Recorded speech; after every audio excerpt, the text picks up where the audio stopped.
Hey, Kevin, you're on the air with us. What's on your mind? How y'all doing tonight? Hey, not too bad. Well, thanks. All right, well, before I get into what I was going to talk about, I'd like to touch a little bit on what Megan and the other gentleman was talking about being safe with your toys. I have one myself, and I would just encourage anybody out there who is listening to the show to please just be safe with what you're doing. Yeah, absolutely. Now, and to know what you're doing is an important part of being safe. And I always like to use the word safer. Sure. I think that's important, acknowledging that there is always some risk implied in a lot of these activities. now, as far as what I called in for, I was at work about a week or so ago, and I happen to work with a couple of religious folks. I'm pretty sure y'all know how that can be. That's always fun. It certainly can be. I got into a conversation with a gentleman I work with, and it was Pride Month when this was going on, and basically he got to talking to somebody about Pride Month, and he said that if you can celebrate I'm not going to say what he said because I'm not trying to be rude on the show, but he said if you can celebrate being gay, why can't you celebrate Jesus? And I asked him, I said, do you think that it's a choice? And he basically told me, he said, absolutely, everything in this life is a choice. What are y'all's thoughts on that? Yeah, well, the first thing I would say is that who is preventing anybody from celebrating Jesus? I mean, we get most of our national holidays off because of that particular religion, so we're invested in this capital society, just monetarily, very much so. I mean, there are no pride flags on our money. I'll tell you that much anyway. It can be difficult to bring this up sometimes, but sometimes it's this environment of having to feel defensive, like that whatever your belief system is needs defense in general. And I've with Christianity, there's this odd culture around it, and it's not everybody, of course, but it's this belief that it's under assault from all non-Christian areas. And I think that that's a very troubling thing because it can be very difficult to get past that initial, you have to defend yourself for believing in blank. And I'm gonna bring it around to our larger culture because I'm very troubled right now watching people who are Muslim having to be oh no, but I'm a good Muslim. It's okay. You don't have to worry about me. The fact that it has to go in that direction at all is disturbing. People should be able to believe whatever the hell they want to believe. I really don't care. Well, see, here's my thing. I've watched plenty of the Atheist Experience, and I've watched plenty of Talk Heathen, which, by the way, Talk Heathen is a fabulous show. Y'all gotta check that out. It is indeed. But anyway, I've watched plenty of them, and one thing that I always hear people on Talk Heathen and people on Atheist Experience say that I very much agree with is that you do not choose your beliefs; you are convinced of them. And I tend to look at sexuality as basically the same type of deal. You don't choose what it is you're interested in. You just, you act on whatever it is you're attracted to.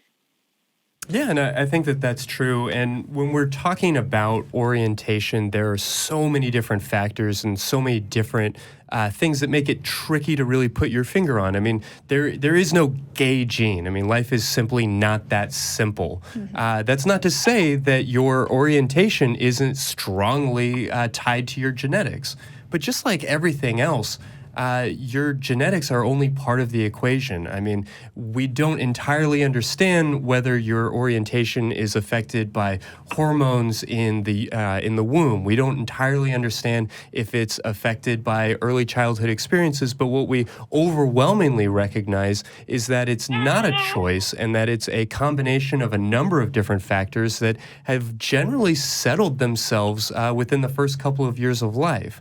So very few, if anybody, has ever just been magically struck at the age of 60 and suddenly become gay because of their frigid mother or whatever other stupid explanation is trendy that week. Although it might seem like that for a lot of people on the outside, if that person has been in the closet for so long, it could very easily. And I know that this is a thing that a lot of people are talking about in the trans community, especially, a lot of parents who don't understand are thinking that, it's a trend thing, that their kids are coming out now all of a sudden, but the world has become more accepting of that.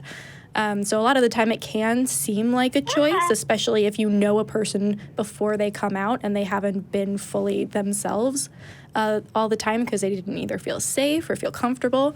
But yeah, as somebody who does identify as queer, it is just a part of who I am. This is what natural is to me, One thing that I would raise a question of, to people who think that it is a choice, we live in a society, I'm pretty sure, at least the majority of the society, that, if you're gay, if you're lesbian or whatever, or if you know anybody who is, people tend to look down on that as if it's wrong or a sin or whatever religious people may want to call it.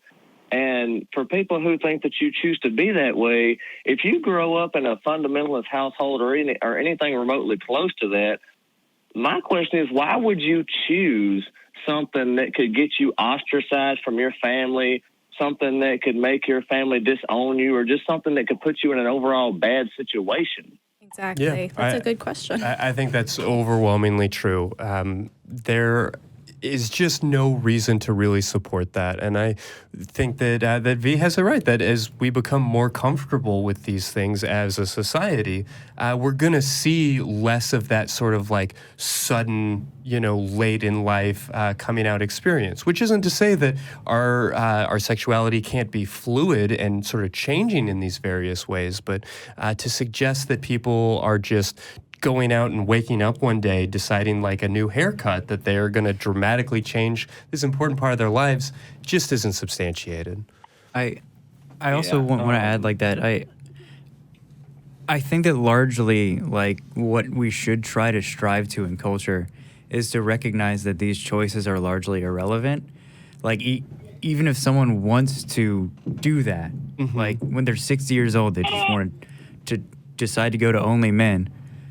Cool, respect that decision. Like, why do you have to make it a big deal anyway? It has no effect on you.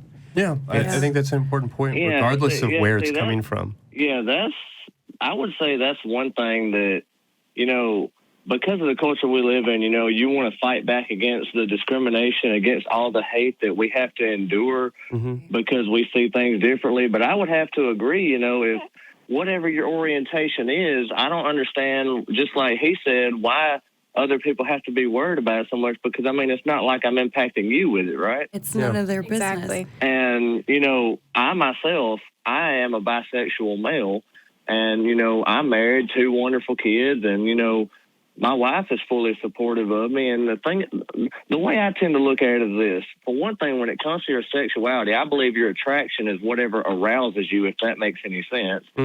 And, as long as you're being safe with what you're doing and you're not harming anybody and you're doing it the right way, I don't see a problem with it, because the thing about it is, where people are getting these arguments from for why they think it's wrong is coming from a source that they still have yet to demonstrate any truth of. Right. I do have something to add that kind of ties the two questions together, if that's okay. So I don't want to conflate BDSM or fetishes with being a queer person. You can be a queer person and not want to participate in BDSM or be kinky. Right. Yeah, it can be vanilla queer. That's totally fine. But it does really tie into this, because a lot of people assume at Forbidden Fruit it's mostly straight women that come to shop with us. We have all genders, we have all races, we have all different types of religious backgrounds. Most of the population is interested in sex in some capacity. There are asexual people, but some of them still masturbate. So it's something to think about. Yeah. It's none of their business unless they're popping the balloons with you or getting spanked by your paddle. But I fully agree with you. That's like that. That's like what I've heard. That's like what I've heard Christy say before, and I've heard Megan say this too. And I absolutely love this saying. I've used it myself after hearing them say it. How did y'all say it? Your kink is not my kink, but your kink is okay. Oh yeah, one of the very famous Dan Savage-isms. Yes. I absolutely love that. I've actually called into the show once before, and I've watched it a couple times. I absolutely love what y'all are doing, but Yeah, I just wanted to get y'all's thoughts on that, see what y'all thought about that. Okay. Well, yeah, glad to hear it. I really appreciate you checking in with us. We do have a couple other folks on the line, but thank you so much for bringing that up, because I feel like it's really kind of a foundational question right now in this time and age. It really is. I mean, people need to really understand, like, where this is coming from and what the truth of the matter really is. Because as Matt Dillahunty has pointed out before, we need to care about knowing as many true things as possible and as few false things. We can't just worry about what's comfortable. Right. Yeah, well said. Well, thank you so much. You have a great night. Thank you, Kevin. Thank you. Thank y'all for that. Thank you for your time. Y'all have a great night. Absolutely. Too. All right. Well, yeah, we're having fun. We're cooking already.